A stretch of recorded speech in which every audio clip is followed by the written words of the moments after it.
Vamos continuar as aulas de redação. Vamos lá. Hoje nós vamos começar com a pontuação, né? Nós vamos dar uma boa andada no livro, de todos os textos, vamos ver a pontuação, o texto teatral e a leitura, a resenha, são gerenciamento de voz. São assuntos fáceis porque geralmente eles já foram estudados, né? Até aqui a gente tem um pouco de aposto e vocativo que já foi estudado por vocês em português. Então não é nada de novidade. A pontuação do texto, desde que vocês são pequenininhos que estudam comigo, que eu falo da importância da pontuação dos textos. Então, releia este trecho da crônica A Cadeira do Dentista que você leu nas propostas de produção textual deste capítulo. Abra a boca. Tentei, mas a boca não obedeceu aos meus comandos. Não vai doer nada. Todos dizem a mesma coisa, reagi. Não acredito mais em vocês. Abra a boca, insistiu ele. Abri a boca. Numa cadeira de dentista, sinto-me tão frágil quanto um recruta diante de um sargento de batalhão. Ele enfiou um monte de coisas na minha boca e tocou o dente com um gancho. Tá doendo? Urg, urg, urg. Os dentistas são tipo curiosos. Enchem a boca da gente de algodão, plástico, secadores, ferros e depois desandam a fazer perguntas. E é realmente assim. Não sou daqueles que conseguem responder apenas movendo a cabeça. Para mim, a dor tem nuances, graduações que vão além dos limites de um sim ou não. Então, às vezes, a gente está naquela cadeira do dentista, eles ficam, puxando conversa com a gente, fazendo pergunta, que a gente não consegue responder, além da agonia daquela coisa na boca, que a gente já fica um pouco amedrontado, e ainda fica sem poder responder. Então, ele nesse texto, ele falou sobre como a gente estar na cadeira de um dentista. Observe os sinais de pontuação que introduzem e delimitam as falas dos personagens no texto. Qual é o sinal que introduz a fala dos personagens? Travessão, nosso velho conhecido. O que explica a presença de 3 sinais desse tipo na frase? Todos dizem a mesma coisa, reagi. Não acredito mais em vocês. Então, vamos ver por que tem 3 travessões. O primeiro e último travessão introduzem a fala dos personagens. O segundo travessão isola a fala do narrador, quando ele diz reagir. Então, é para separar lá, a fala da personagem da fala do narrador. O ponto de exclamação foi empregado 2 vezes no texto, um na fala do dentista e outro na fala do paciente. O que justifica o emprego desse ponto de exclamação? Nas 2 situações, os personagens estavam, mais alterados e falaram de modo enfático.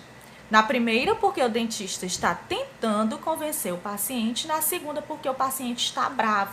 Então, para expressar as emoções tanto do paciente quanto do dentista, porque a gente sabe que o sinal de exclamação é para isso. Então, foi expressar a emoção lá da raiva, da raiva que o paciente estava. E depois, porque o dentista queria ser enfático, enfatizar alguma coisa. Observe o emprego da vírgula nesta frase. Tentei, mas a boca não obedeceu aos meus comandos. Substitua a conjunção mas por outras com o mesmo sentido, como porém, entretanto ou contudo. A vírgula seria mantida? Tem assim, tentei, porém, entretanto, contudo, a boca não obedeceu aos meus comandos. Em todos os casos, a vírgula permaneceria. Tá bom?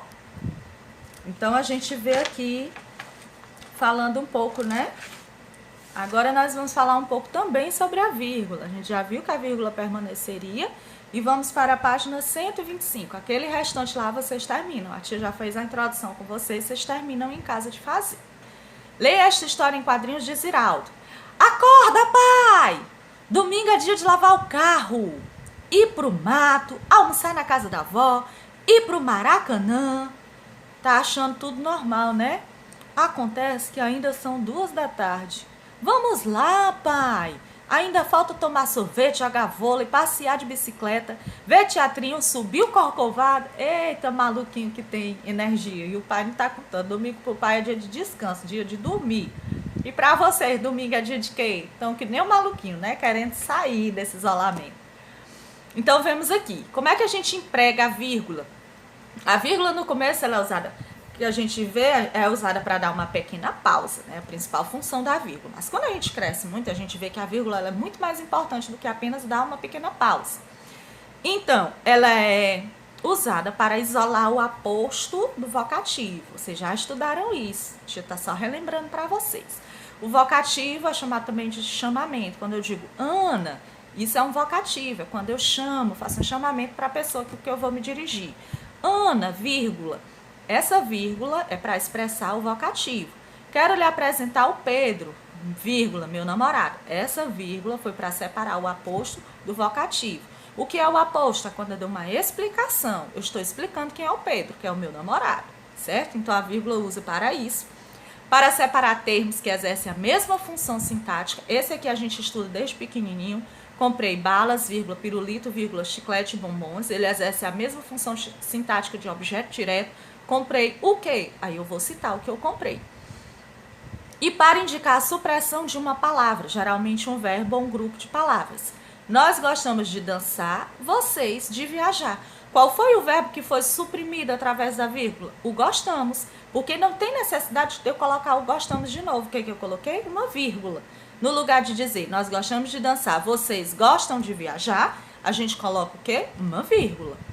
Lembre-se, não se separam por vírgula o sujeito de seu predicado e o verbo de seus complementos.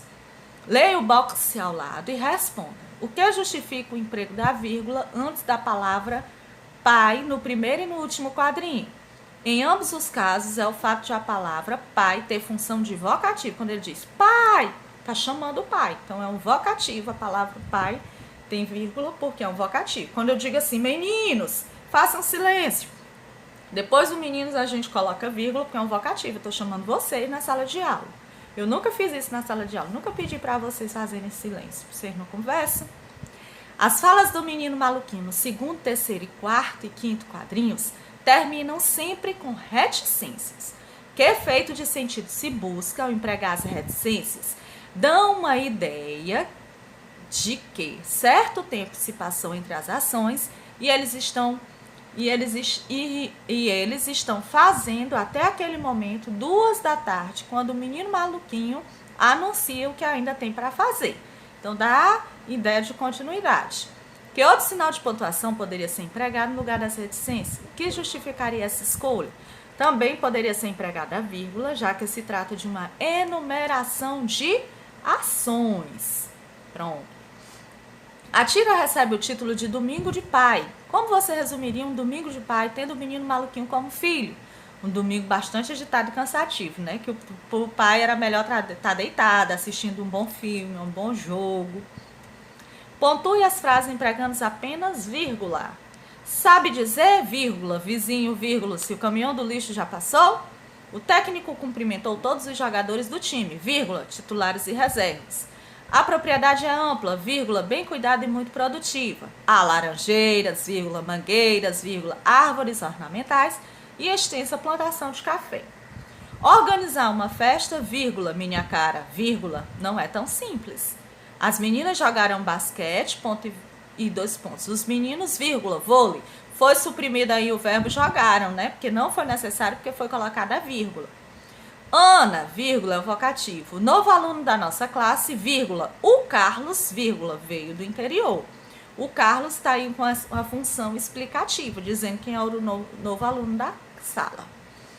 Emprega-se a vírgula para isolar expressões explicativas, isto é, o exemplo que seja, quero que você entregue isso agora, vírgula, ou melhor, vírgula, depois do almoço, está explicando, para isolar adjuntos adverbiais e conjunções.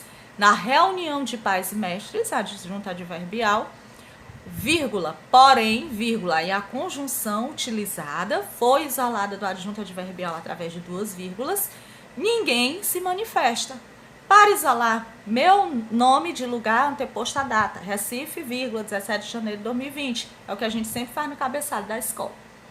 Empregando vírgula, pontue adequadamente as frases. Depois de alguns dias de ansiedade, vírgula, o carteiro entregou-lhe a encomenda que tanto esperava. Com muito estudo e determinação, vírgula, os meninos alcançaram seu objetivo, vírgula, ou seja, vírgula, foram aprovados no exame. Edu procurou convencer a namorada usando 4 ou 5 palavras que conhecia, vírgula, isto é, vírgula, todo o seu vocabulário. Muito bem. Agora, finalizando aí as vírgulas, né, relembramos a vírgula, querida vírgula, vamos ver um texto teatral de leitura dramática. Eita! A tia colocou só um pedaço, vocês vão ler todo aí em casa. O texto que você vai ler a seguir é parte da peça Muitas Luas, de Tatiana Belink, inspirada num conto do cartunista e escritor norte-americano James Grove. Leia. Muitas Luas. Então, o cenário é duplo, dividido por um tabique oblongo. De um lado, a sala do trono do rei, do outro, a alcova da princesa, com cama de dossel. E aí, como está bem explicado, é uma leitura bem dramática, você vai imaginando, tá falando até como é, né, o cenário, você vai criando o cenário na sua cabeça. Os dois ambientes têm janelas ao fundo, através das quais se vê o céu e a lua. Na frente da janela da princesa, há uma árvore frondosa. A ação se passa, ora num ambiente, ora no outro. Durante a ação, o lado que não estiver funcionando ficará escurecido. O bobo aparece diante do pano fechado, sobre o qual podem estar pregados alguns elementos, indicando uma rua antiga, e toca algumas notas alegres na sua flautinha para chamar a atenção da plateia. Conseguindo o silêncio, ele se dirige ao público com atitudes e gestos largos, meio de dança ou pantomima de alerquim. O bobo diz assim: atenção, atenção, povo da praça. Eu sou o bobo do rei e estou aqui para lhes contar o caso mais extraordinário que aconteceu neste reino, que foi o caso da nossa bem-amada princesinha. Mas esperem só para ver como é que a coisa aconteceu.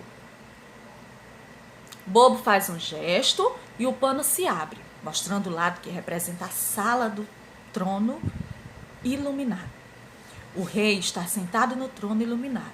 O rei está sentado no trono assinando com uma grande pena de ganso um pergaminho que o ministro segura diante dele. O ministro tem vários outros rolos de pergaminho debaixo do braço. O bobo entra em cena e fica fazendo caretas, imitando o rei e o ministro voltando para o público. O rei acaba de pôr,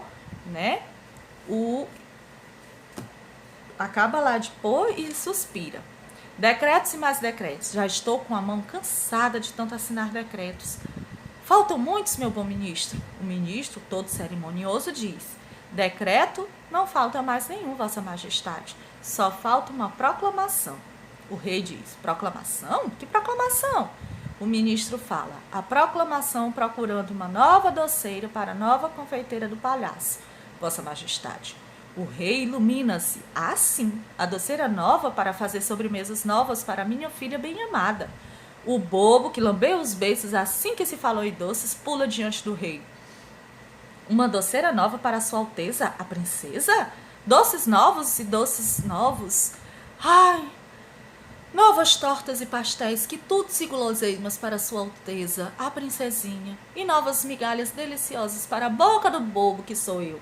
O bobo ficou alegre, porque não era só ela que ia ganhar, né? Ele também ia. Eita, bobo sabido.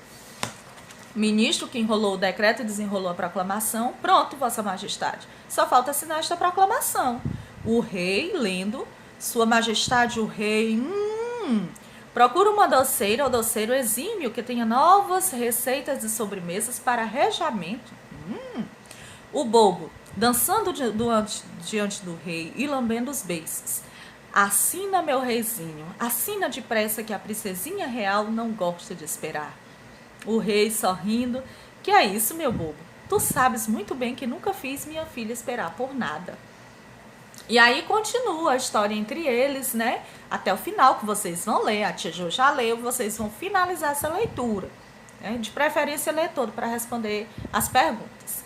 O texto se inicia com uma longa rubrica, que se divide em duas partes. Qual é a função de cada uma delas? A primeira parte da rubrica descreve o cenário que está dividido em dois ambientes, a sala e o trono, e explica como esses ambientes serão usados. A segunda parte indica como a personagem bobo deve se apresentar ao público e atrai. Gente, essas rubricas são esses aqui que ficam entre parênteses, que dão as explicações de como é o cenário, de como, por exemplo, que o rei está sorrindo, que o outro está meio envergonhado. elas dão informações a respeito da peça para quem vai apresentar, entenderam? Em sua primeira fala, o bobo se dirige ao público chamando-o de povo da praça e diz que vai contar o caso mais extraordinário que aconteceu naquele reino. Imaginando o texto encenado, com que finalidade o público é chamado de povo da praça?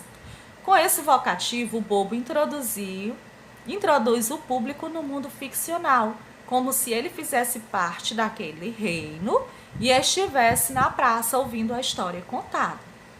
Que efeito tem sobre o público anunciar logo de início que o caso a ser contado é mais extraordinário que aconteceu na corte? É mais uma estratégia, né, para atrair a atenção do público. Quando eu chego, que eu digo assim, eita, hoje é a aula de redação mais importante e criativa do ano.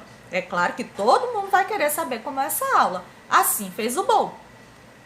Além de divertir o público e trazer leveza ao texto, que outro papel tem o bobo na peça? Papel de narrador da história.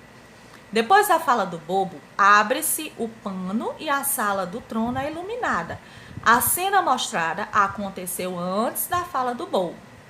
Então vamos, na cena, o rei está despachando com seu ministro.